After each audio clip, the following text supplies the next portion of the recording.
Am I my brother's keeper? Yes, I am. Am I my brother's keeper? Yes, I am. Am I my brother's keeper? Yes, I am. To this day. Nino Brown Boxing, I'm back in the building. All right, man, I'm so tired of this Terence Crawford and Shawn Porter saga. I keep seeing Shawn Porter reaching out. He's saying that Terence Crawford is his number one priority, and a lot of fans want the fight. I want the fight. Terence Crawford versus Shawn Porter for the WBO title is a great fight, must-see TV. Got it. Now, when it comes to making this fight, this is my issue. Top Rank made their offer. Team Porter turned it down. That's a part of negotiating. Everybody want to talk about the business of boxing, and everyone wants to be an internet businessman and a comment section promoter or businessman. Cool. Let's put on our thinking caps for a second and let's use some common sense. This is Google. This is on Google. It's searchable information how the WBO rules go when it comes to sanction and mandatory fight. The shit is simple. It's a 75-25 split. It's math, guys. Break out your calculators. You got iPhones and Androids and iPads and shit. Break out your calculators. It's not that fucking complicated. The PBC, right? Fans brag about how the PBC, they're doing numbers. All the pay-per-views, all the stars that the PBC has. Great. The same fans and sometimes PBC analysts and correspondents, they shit on Terence Crawford and his numbers, his pay-per-view numbers, his resume. Cool.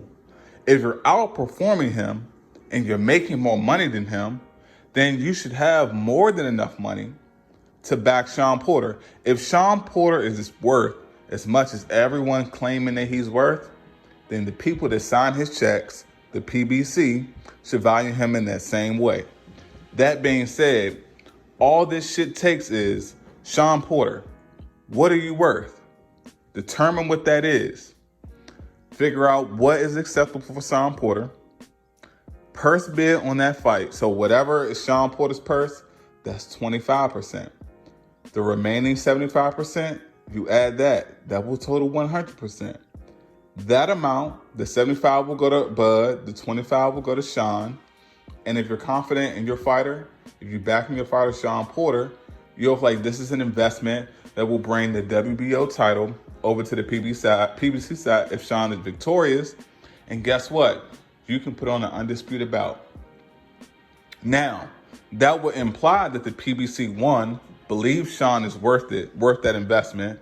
And two, if the money is true, it shouldn't be a problem. My thing is, everyone wants to put this back on Bud. Bud, I mean, which one is it? Is Bud his own boss, or does Bud have a boss? Does he has a master? Is he stuck on Bob Arum? Because if that's the case, and if that's the narrative, every once in a while, then let's keep it consistent. If he has his boss and he got to report to his boss, then none of this is up to Bud.